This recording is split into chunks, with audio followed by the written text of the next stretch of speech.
angles and geometry. So first we're going to start with the angles, and there are 4 types of angles. So the first one we're going to look at is an acute angle, so we'll draw one out now.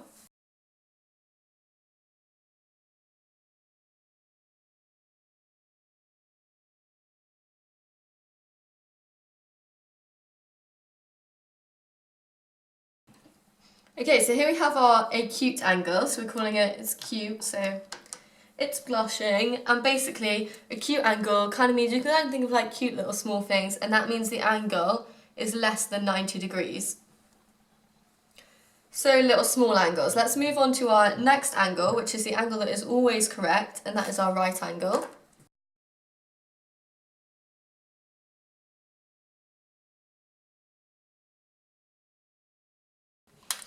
So our right angle is the one that's like, I'm never wrong. He's one of those.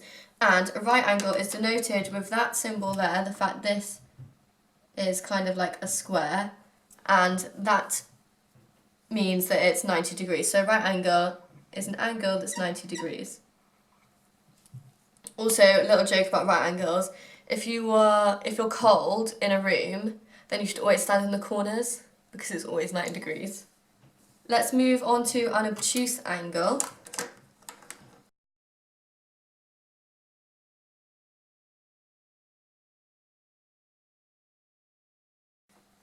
So an obtuse angle is one that is bigger than 90 degrees. So here we have less than 90 degrees, and this is greater than 90 degrees. So these ones are a bit cocky and think like, damn, I'm hot. So really big angles. So for example, this could be 130 because it's bigger than 90. We've got one more.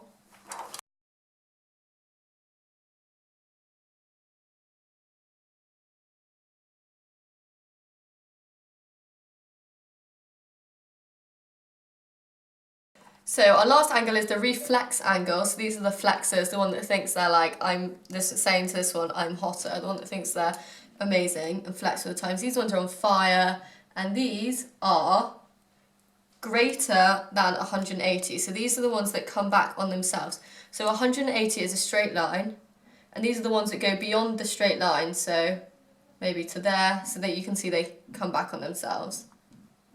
So there we have the 4 angles. We have an acute angle, a cute little small one, less than 90 degrees. We have the angle that's always a right angle, shown by this square notation that is exactly 90 degrees. Things like that happen in a square. Then we have the obtuse angle, which is greater than 90 degrees, thinks he's quite hot. And then we've got the real flexors, the reflexors, that are like, pipe down, I'm hotter, and they're greater than 180, so beyond the straight line, and they come back on themselves. Now we're going to look at some geometry.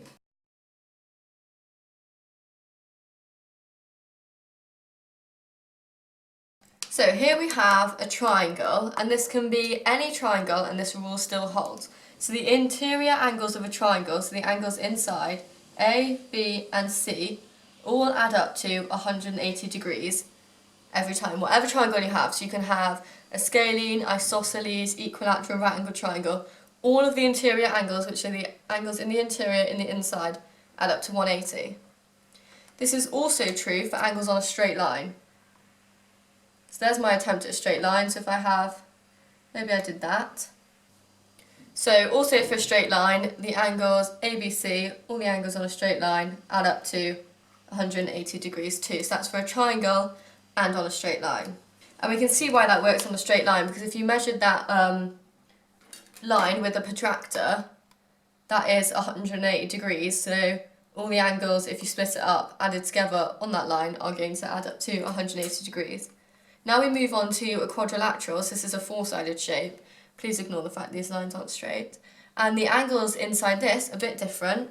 So this time there's 4 of them, and if you add all the angles up in a quadrilateral, they equal 360 degrees. Also, if we have rounded points, so kind of a circle,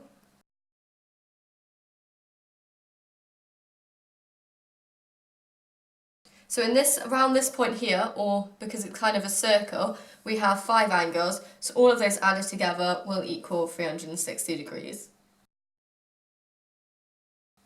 So recap through that, interior angles of a triangle are 180 degrees, add up to, and the interior angles of a quadrilateral add up to 360 degrees. Angles along a straight line add up to 180, and angles around a point, so around a circle, add up to 360. There's one more shape.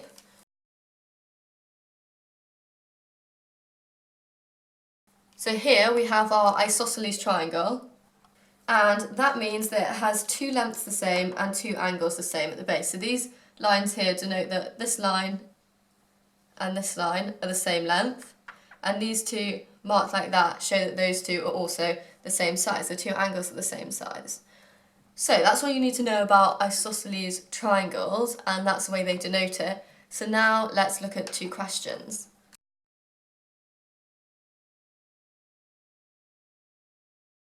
Okay, so first question, we're going to look at this triangle and it says find x.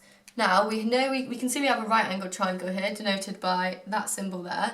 So we know that that is 90 degrees. So now we know two of the interior angles, but we know the sum, adding them up in an interior angles of a triangle is 180. So now if we take this angle, 90 degrees, plus this angle that we don't know but we're calling x, that should all equal 180 degrees. So now we rearrange and solve for x. So we have x equals 180, and then we take the 32 over, it goes across the equal sign, so you do the inverse, you do take away, and you also subtract the 90 because you do the inverse over the equal sign and see what we get. And the answer is then x is 58 degrees. So using that knowledge of the sum of the angles in a triangle equals 180, and also the fact that we can recognise that that is 90 degrees a right angle. So now let's move on to the second question. And here, the first thing to note is these two lines here telling us that they're the same length.